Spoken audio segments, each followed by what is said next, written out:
I watched a TikTok explaining how Insomniac is starting their own video game cinematic universe. Like, wouldn't it just be a Marvel video game universe? There's nothing cinematic about it. Are they? I mean, we know they're making Venom and Wolverine, but...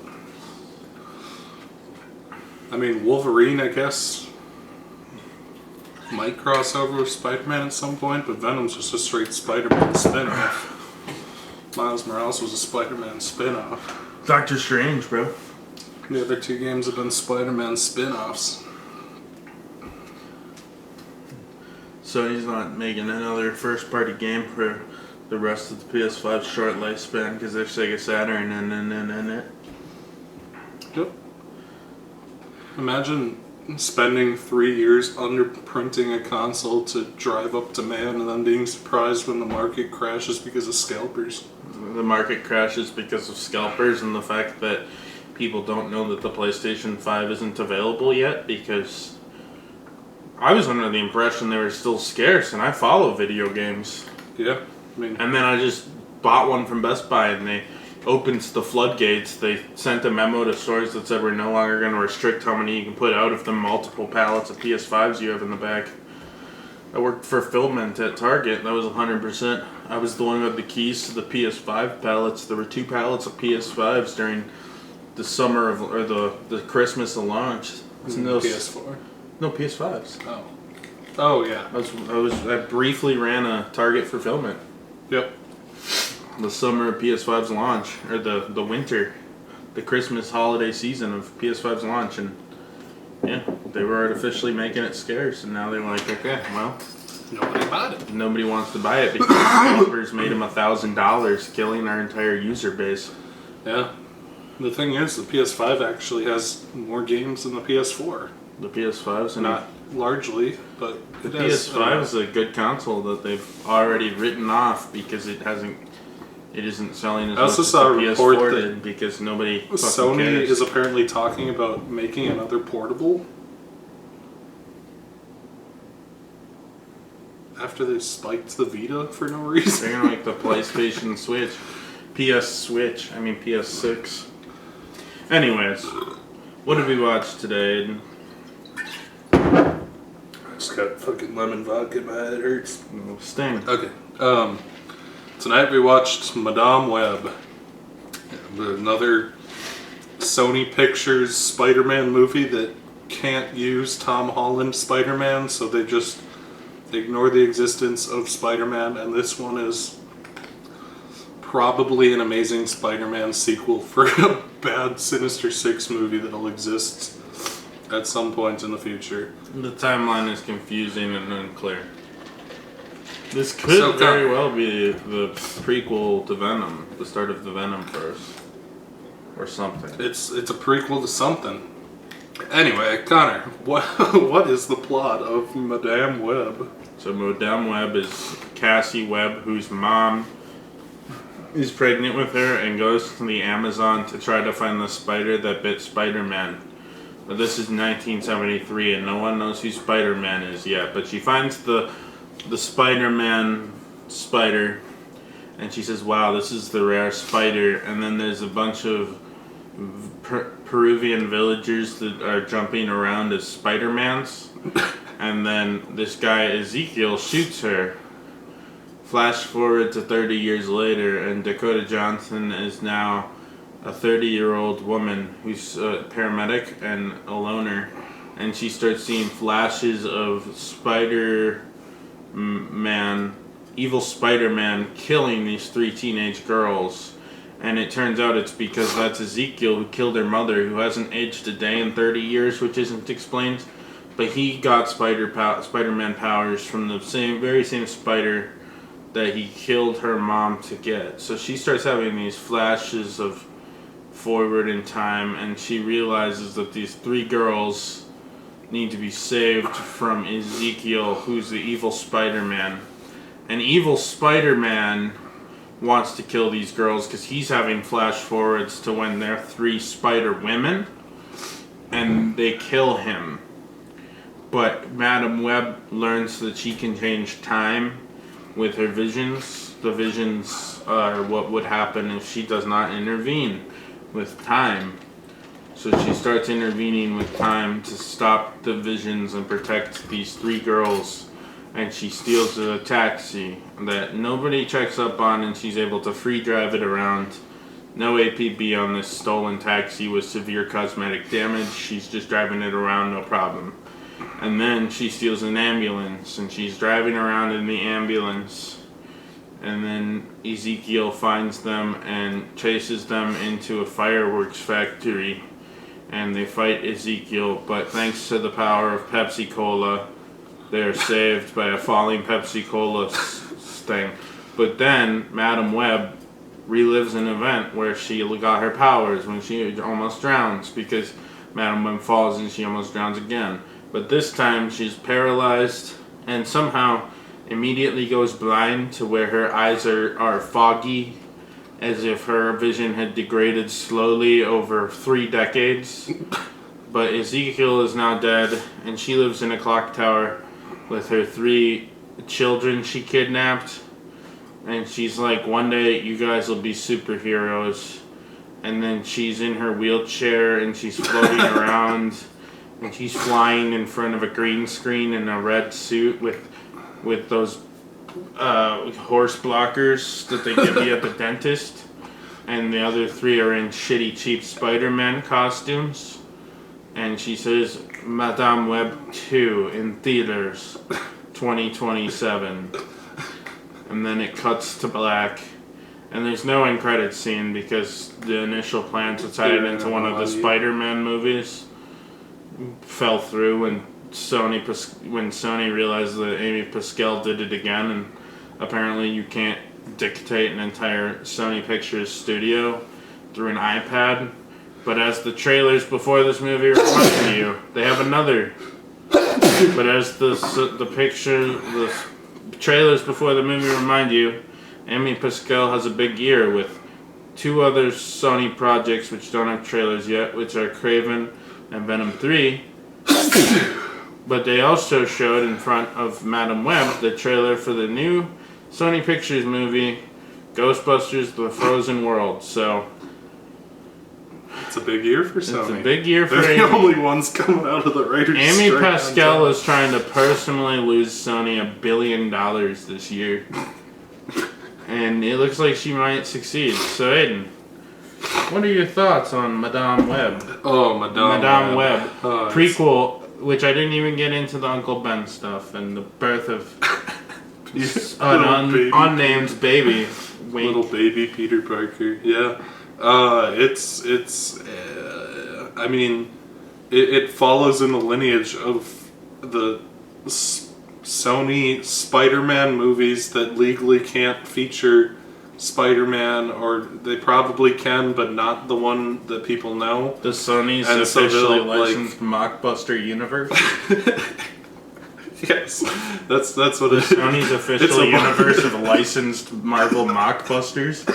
Licensed Marvel Mockbusters starring Marvel characters who are tangentially related to Spider-Man, but do not feature Spider-Man, including Venom and Morbius and this movie. And it's all leading to a Sinister Six movie starring Morbius and Madame Web and the 3 Spider Girls. Yeah, and I guess fucking goddamn Vulture from Spider-Man Homecoming. Because he switched universes, right? Like fucking the Rhino from Amazing Spider-Man 2. Paul Giamatti, maybe? Get Paul Giamatti back.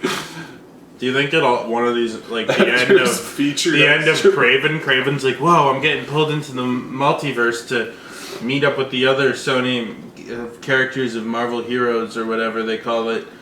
And he meets up with a Russian guy who has his arms crossed, and you hear the Russian accent. Pan up, it's Paul Giamatti in a giant rhino suit with his arms crossed. And Morbius is standing behind him.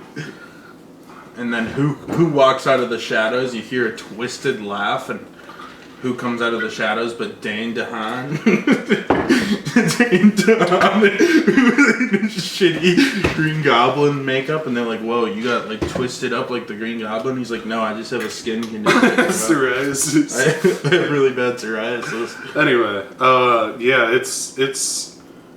it's a movie. If you've seen Morbius, it's definitely in the Morbius ballpark. I don't think it's as bad as Morbius, but it's close. I don't know. It's close. There's moments that far surpass Morbius. If you came in for Spider-Man-esque action, you get literally none of that because the Spider-Women, played by Sydney Sweeney from Euphoria, the titty lady, and the little girl from Transformers 5, and the other one. I think the Latino girl is from some Nickelodeon show, so there's still. No, she's from Transformers 5. She's wait, the little she girl was? that Marky Mark adopts. Oh, she was also in a Nickelodeon show. I think briefly did it. Didn't she also star in Dora? Or was that someone else? I don't want to say yes. The chance that I'm wrong. I don't think it. I thought she was in Dora in the Lost City. I don't remember. Anyway, yeah, they're not Spider-Woman yet, so this whole movie is Dakota Johnson kidnaps them, and then they say, "Oh, we're safe here," and then she sees a vision, and the evil Spider-Man comes and kills them, and then she says, "Oh, that would be bad if that happened." So then she like puts them in a car and they drive away, and that doesn't happen. That's the whole movie. It's really exhausting and boring. Like the core everything going on in the movie is really boring. Yeah. But all the tangential stuff around the main plot is the funny stuff. Right. Her partner, she's an ambulance driver, and her partner is Ben Parker, Uncle Ben. And 5 times in the movie, people say, "I bet he's excited to be an uncle." I bet he's an excited uncle. He's gonna be a great uncle. And then at one point, she's like, "It must be nice to have all the fun of being an uncle with no responsibility." Ugh. And then Madam Web winks at the camera and says, "He'll have a lot of responsibility in his future." Yeah. And she flashes forward to see her best friend Ben Parker getting shot over a bottle of chocolate milk. Yeah. Ben. It's not even the only weird reference, because when she goes to Peru to learn from the fucking spider people and get thrown in the water, the guy looks at her and he's like, "When you get back, you better tell those girls that when they have their great powers, not in this movie, but in some future movie, that they'll need great responsibility." In the potential sequel, when you guys have to figure out how all 3 of these people get bit by spider, is it accidental? Do they intentionally get the powers? I mean, I guess like they could go steal the spider from the evil Spider-Man's house because he still has it, I guess. I don't know. It doesn't make sense. Ezekiel's house is up for foreclosure, and Madam Web buys it. Uncle Ben drags Dakota Johnson to Spider-Man's mom's like birth party. What are those? Baby shower. Baby showers. And there's a bunch of they're like, "Time to play a game where we guess the baby's name." And then, and then how come I wonder if Marvel has a contract where they can't say Peter or something? Can't say Peter, but also can't show Aunt May because she was also in one of the things. Because you'll notice none of the characters in this movie showed up in the MCU Spider-Man in any form. That's obviously. true. So none of them did, but any character... I guess timeline. None of these characters showed up in the MCU. This Peter Parker's born in 2003, so this one has to be implicitly Tom Holland, I guess. If it is one, if it is, and then that would make sense because we never saw Uncle Ben. He died off screen. He died off screen when. But yeah, Eric Roberts' daughter plays Peter Parker's mom, and they dance around the fact that. Role too. Eric Roberts-esque featured extra role. Featured extra. They dance around saying that it's little baby Spider-Man, but Uncle Ben is a pivotal character in this story, so it makes it very funny and jarring. And it's so weird. I wonder if little Tom Holland grew up. He's Tom Holland, I need to tell you a story about a thing that happened in my past, where on the day you were born, my coworker suit Spider-Man. My coworker kidnapped 3 children and kept them in your pregnant mother's house, and then on the way to the hospital to give birth to little baby Spider-Man, they all came with for some reason. Then evil Spider-Man started throwing grenades at us, and my coworker got magic powers and drove an ambulance into him and whatever else, and then blew him up with a giant Pepsi sign. Also, do you want this Pepsi? There's a lot of subtle foreshadowing, like at the barbecue when she's given a Pepsi. That was foreshadowing, not product placement. Every time Pepsi shows up in this movie, see, they were in the fireworks factory with the Pepsi logo on top of it for some reason. Like, it wasn't a Pepsi factory, so why Pepsi commissioned this? I guess maybe it was just prime market real estate. They're like, maybe it was if we only could put a big ass Pepsi sign on top of that fireworks factory. Yeah, it was still lit up. So like, and then if it was like a front of the fucking fireworks factory, right? Before, yeah, and that's how she learned. And that's how she learned it was a fireworks factory. So I noticed the Pepsi sign there at the time. And then I was like, oh, it's a Pepsi sign. And then she gets the Pepsi, and I was like, oh, just some classic Sony product placement. Little did I know, it was the most subtle foreshadowing ever, because that Pepsi sign I noticed. I'm surprised there wasn't any scenes where Madam Web pulled out a fucking like Sony Vaio laptop to Google. The guy was playing PSP on the train. They were doing some subtle ones. Yeah, I'm shocked there wasn't like, she's not like, I need to use my Sony Walkman smartphone. Or it's 2003, so she'd have like the Discman. Yeah. And she's listening to like Sony. I also like how it was 2003 because they wanted to vaguely make it seem like this movie tried really hard to make it seem like it could possibly have been a prequel to the MCU Spider-Man. I think was part of the goal. Yes. Because they said it in a year where they're like, Tom Holland's Spider-Man was probably born about 2003 based on the fact he was like 16 in 2017. So I guess the fucking math isn't quite there, but it was close enough. Close enough. Marvel's fucking got the most convoluted and confusing timeline at this point, so who fucking cares? Also, Sony doesn't care. I noticed a lot of stuff that did not exist in 2003, like they kept saying hangry. They're like, you're not gonna, I'm hangry. I don't think that was a term back then. I looked it up on Google, and Google has like that trend over time thing, and the word hangry never got searched on Google before like 2009. So I guess the Spider Women made that word up, and then it became popular after. Big. It was only for the streets back in and 2003. Also, before Iron Man was doing stuff, there was 3 Spider Women. I think it was just cheaper to set it. There was multiple benefits of 2003. For one, all the music, there's no like 2003 music except when they played Britney Spears' Toxic. Yeah. Most of the movie's music was like random 80s tunes that were cheap to license, and I guess they saw fitting. And the only difference was the cars they bought were all like 2003 clunkers they put out, like rusty clunkers. So it was probably cheaper to blow them up since they couldn't get like Chevy contract or something. Yeah. And you could imply that this is the Tom Holland Spider-Man verse without explicitly saying so. So as not to get in trouble with Marvel. And then presumably, maybe these Spider-Women will fight Kraven the Hunter? Or well, what they could do is if they were to make a sequel, they could have them fight Adrian Toomes. And they don't have to age either, because, I mean, Ezekiel didn't age once he got bit. That's unexplained. How Ezekiel is the same age in I guess he has, like, a little gray hair in, but he looks exactly the same in 1973 as he does in 2003. You're telling me 30 years didn't age this 30-year-old man a day? He should look 60. They can have the... 35 still. I mean, the biggest problem with this is, like, I guess, like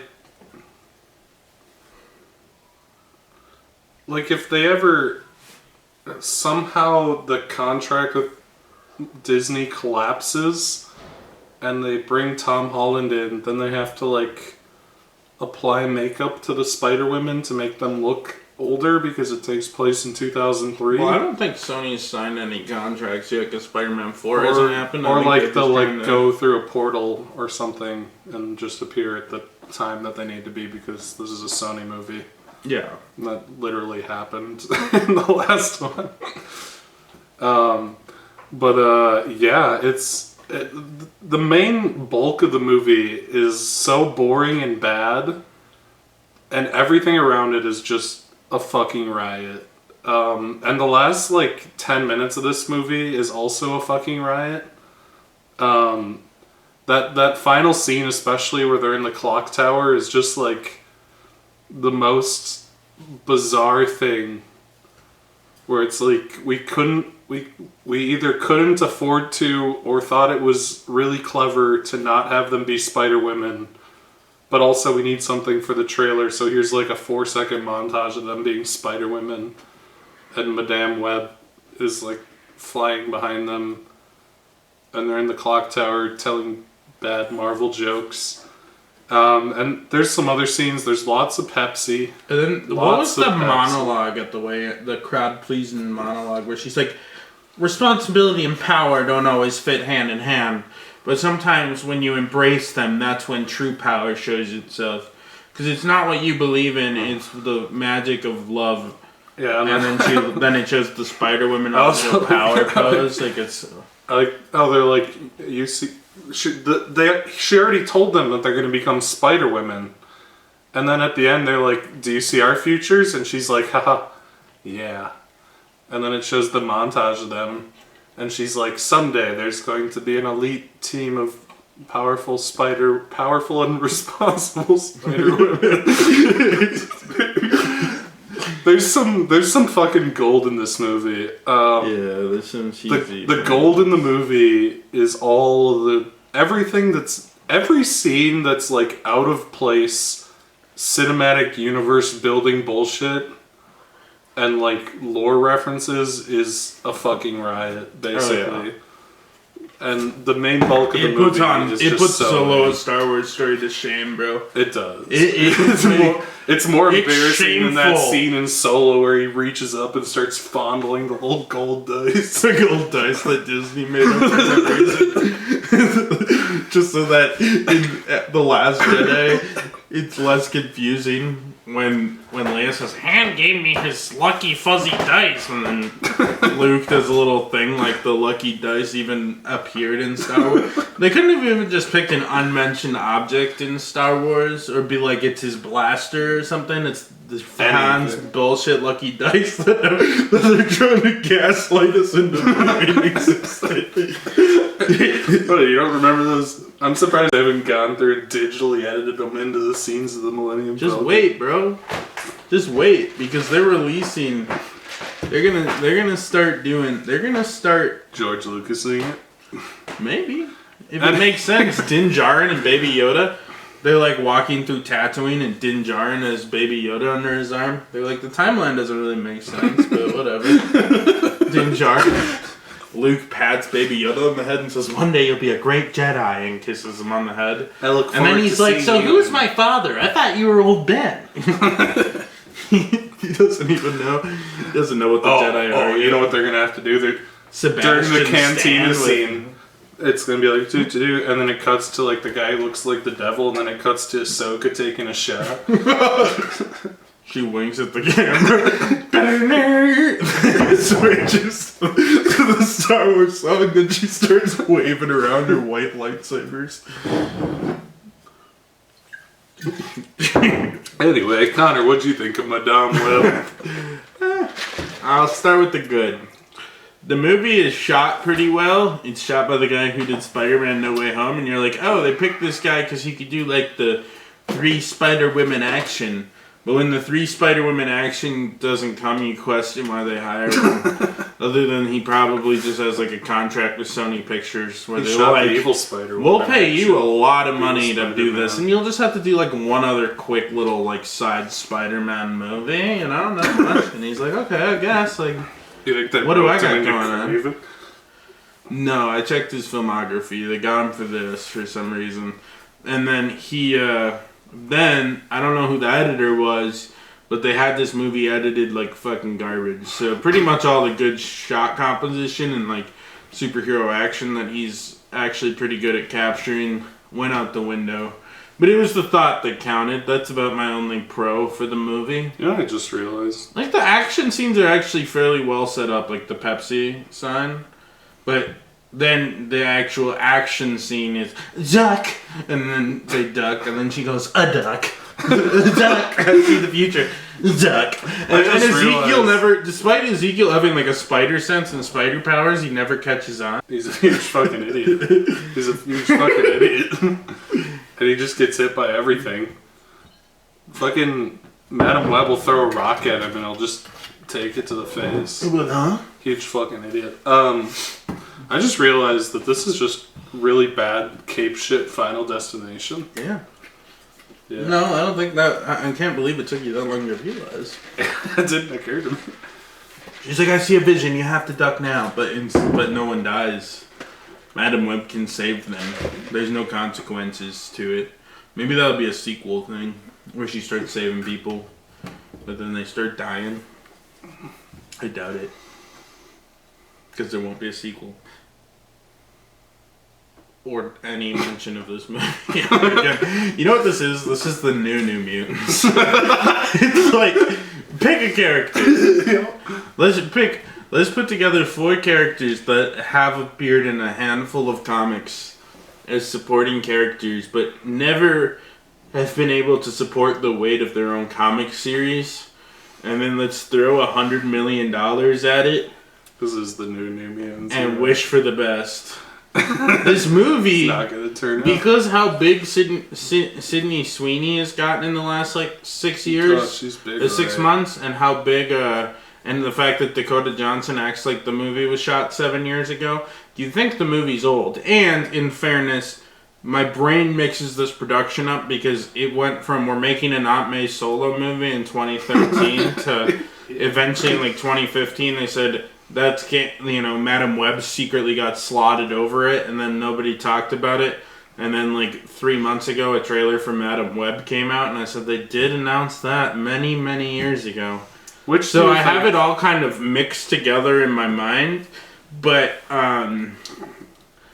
it feels like Dakota Johnson's been on this movie like 100 years. She probably shot this shit like a year ago. She acts like she's like, I got roped into this when I was just a small up-and-coming star who just starred in the 50 Shades of Grey trilogy and all sorts of large movies. I'm the granddaughter of Tippi Hedren. I'm the biggest Nepo baby in Hollywood. Wait, and then Julia Roberts comes over and she's like, I was also, or whatever, Roberts, I was tied into this. My uncle's Eric Roberts, my mom's Julia Roberts is total, like, tie-in, unfair, like, bullshit, like... tied into this movie. No, they all signed up for this movie for hopes of superhero glory, but they, like the old fucking geezers, think this is a Marvel movie, a real Marvel movie, but they didn't realize that they were going into a Sony Pictures project. I'm sure Dakota Johnson got paid enough and probably had smart enough agents to tell her, like, you don't gotta do this, but Sony's offering you like $10 million, so take the fucking money. But everybody else, you know... And then, like, the acting is terrible. Like, Ezekiel especially. Ezekiel's horrible. Ezekiel has the first line of the movie, and it sounds like a fucking first awful take. Like, did they do 2 takes of anything? Or were they like, the faster we finish this, the faster we get the money? He talks like the phonetic Indian guy from Temple of Doom. He's like, I think I need to kill them. And it's like... Are you reading off fucking cue cards, my guy? Yeah, they have. Someone just like saying, okay, this guy doesn't understand enough English. Just throw the earpiece in, and you gotta like kind of sound out what we say. And he like process like he's really good at like being told something in his earpiece and immediately spouting it out. Just not like so good that it sounds right. And then I question the same thing about the 3 teenagers, girls. They're also really terrible. Dakota Johnson's really bad, in part because her dialogue's terrible, but she's at least a trained professional. Dakota Johnson seems pissed off to be there at all times. She's like, I'm so pissed off they offered me $10 million and, you know, I could pay off my mansion with this money. I'm so pissed off that I have to do this for 6 weeks and then do a year-long press junket, or a fucking 6-week press junket, and then... For the next year, everybody's gonna fucking shit on me. I'm gonna get my golden raspberry I'm not gonna show up for. And then everyone will forget. But it's not like Dakota Johnson has enough of a career that it really matters. Yeah. She's in some shitty looking movie, Daddy-O, which the trailer played for. Yep. Which is a Sony Pictures classic movie where her and Sean Penn cry a lot in a taxi and drive around New York. I literally burst out laughing at the end of that trailer. When it dramatically, he's like, I just miss my wife. And Dakota Johnson's tear rolls halfway down her face, and she turns her head, and it cuts to the title card. It cuts to the title card, and the title card comes up, and it's like, Daddy-O. It's so fucking funny. The fuck does that title mean, dude? And it's like, this movie played at South by Southwest. It's like, I bet. Did it win anything? It's like, no, Sony paid South by Southwest. Sony said, this is an art house movie, and then gave it to South by Southwest, and they're like, well... If it was independent, we wouldn't approve it, but Sony's letting us play this, like our Thursday night, matinee showing. We need something to fill up the time slot, sure. And then Sony can put the fancy South by Southwest logo in the front. Yeah. It looks like dog. Like, honestly, it looks like Madam Web level dog, so I feel like Dakota Johnson and Sony Pictures are both gonna...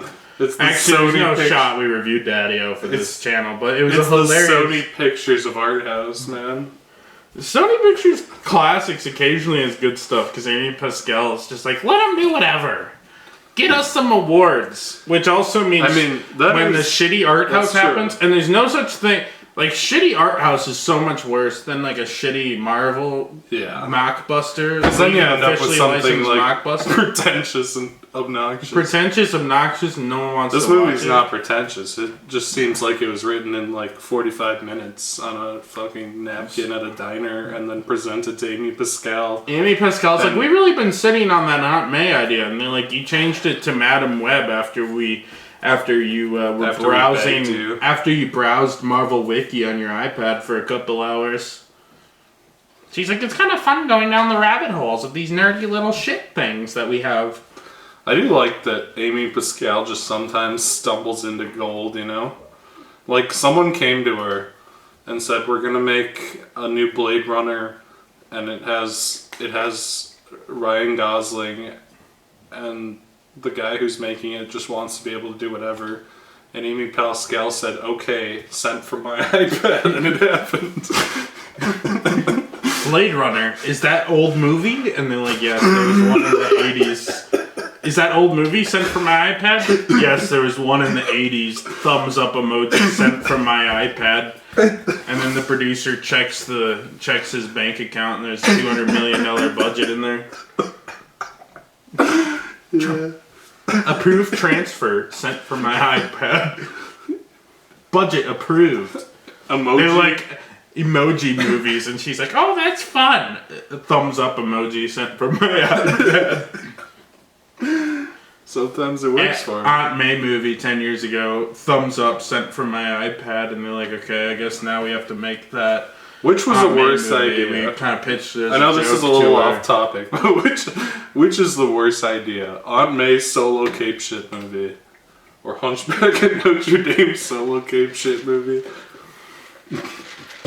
Two classics that we were robbed of. I mean, in a way, I do feel like this is the spirit of the Aunt May solo movie. Honestly, Hunchback at Notre Dame could probably would be infinitely more entertaining.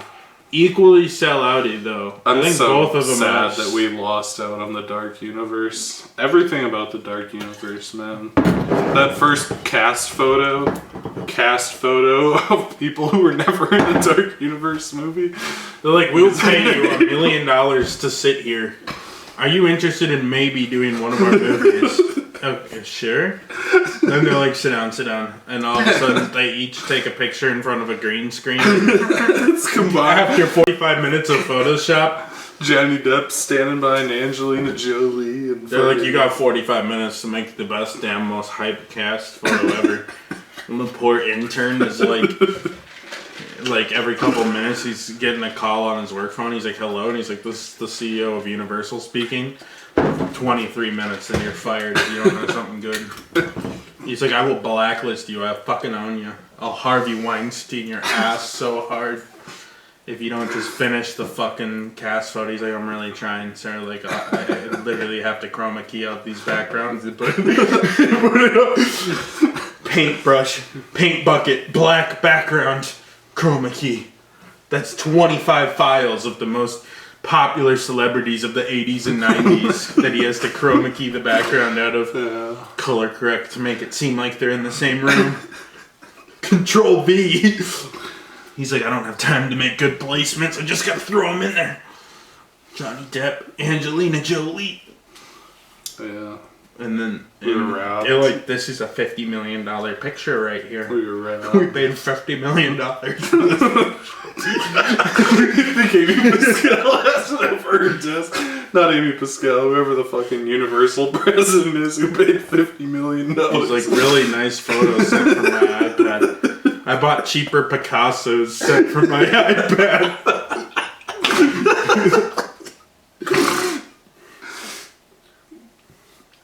He's literally sitting in his wall of art. I feel like one day, like a signed 1-of-1 like lithograph paint printing from the original artist, which is accredited to the Universal Studios movie director. It's literally hung up in the fucking like the fucking Louvre next to like the Mona Lisa. They're like the most priceless painting of all time, the Mona Lisa, and everybody starts clapping, and they're like, this picture does have a price, and it is the most expensive of all time. The most expensive photograph ever photoshopped. Anyway. The ironic thing is the intern probably whipped together on a pirated copy of Photoshop too. Yeah, he downloaded the GIMP free trial. Yeah, bro, it was made in GIMP. Yeah, well, Madam Web isn't even. There's no ambitions for a cinematic universe based on Madam Web. I think they rushed this out. I think Sony had a bunch of shit projects they didn't want to do this year. They delayed the Spider-Verse a year to like polish it up because they're like, this is our somehow we're actually getting good reviews and making a lot of money off of these. And then they're like, Amy, you just have to click upload on the Madam Web, Craven, and Venom 3 movies. And she's like, what is the schedule looking like for DC? She's like, they're taking a break. DC and Marvel are taking a year off. And then Marvel's like only got Deadpool, so we have most of the year. And she's like, good. I'll trick them into thinking this is Marvel. I'm shocked she didn't like take the Marvel Studios logo off of YouTube. I feel like Craven is going to be infinitely more boring than this. No. Are we still recording? Yes, yeah, we are. I feel like Craven's going to be infinitely more boring than this. But this maybe I'll be movie's surprised. Do we know the plot of Venom 3? I don't know. No, we know nothing about Venom 3 except that they're going to rush it out this year because Marvel's got a down year, so it's a great year. Okay, well, our camera's dying, so I guess we'll wrap up this Madame Web thing. Connor, would you recommend Madame Web? Yeah, in like a Morbius kind of way. Aiden, would you recommend Madame Web? Yes. I think we both. I think we said no to Argyle. It's significantly more. Argyle's fucking annoying, bro. Yeah, Argyle made me annoyed this and movie, angry. This movie, you have such low expectations coming in, you can't even help but laugh. You're like, oh, Uncle Ben, hi, buddy. It's oh, is it Peter? No, yep. It's Spider-Man. Legally, they can't say it, but it is. At the end of the movie, when they bring in little baby Spider-Man, and all the Spider Women hold him and say, "Someday you're going to be a great superhero with great power and responsibility." they drop the power and responsibility like 20 times in this. Oh, They're it's like, over and over. It's the Amy Pascal mic drop. She's like, okay, this scene was fire. And the lady's like, yeah, you like it? I think it's looking a little rough still. She's like, no, it's perfect. We need a reshoot. And she's like, what do you mean? I thought it was perfect. You know that part and she's where like, have Dakota Johnson in close-up say power and responsibility, yeah? Not even reshoots. It's like Dakota Johnson turns her head for like a half second. They're like, just ADR it in real quick. Power and responsibility. The power of responsibility. They never say with great power comes great responsibility. Although they have shied away with it since it was said in the 2000s. Because I I don't think he directly says it in Amazing Spider-Man. I think he's like, the ultimate power, it comes with responsibility. And then even when Aunt May dies in Spider-Man 3, they dance around it, and this movie dances around it. I don't know why they don't just fucking give us what we want to hear, which is, with great power comes great responsibility. Even though I don't even think that's the original quote from Amazing Fantasy 15. I think everybody's just kind of bullshit. Power, responsibility, throw it in a sentence. That's the Spider-Man. If it's there, it's good enough. Anyway, peace out, motherfuckers. That was Madam Web. We'll see you again for fucking Craven.